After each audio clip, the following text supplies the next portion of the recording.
Tak ono by bylo dobré zamyslet se nad tím, proč tu vlastně jsme. Já nevím, jak ti to mám říct.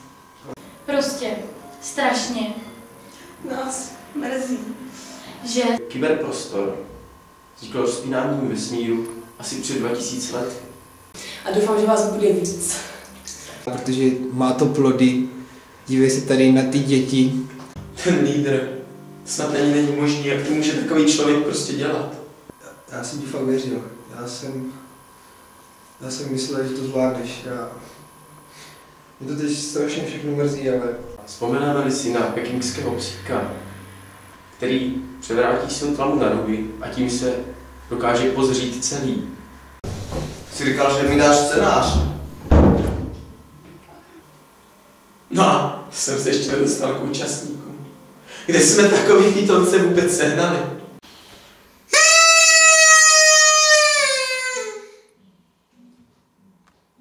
Já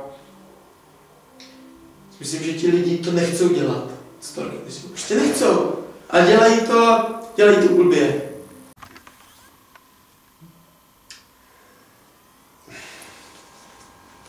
Nevím, jak se na to dívají ostatní, ale... To Žinko jede? Fakt? aha. Ahoj. Prostě opravdu hrůza. Děs a hrůza.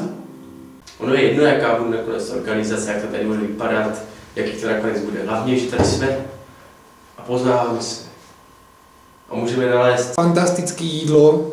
a Adorace, modlitby a mše svaté. smysl života.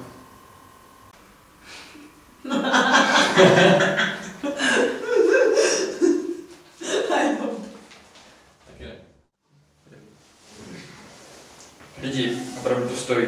Jako stojí to fakt za to. Podívejte se na to. Tohle mi dalo Jufe. Je to fakt úžasný, jako. Fakt to stojí za to.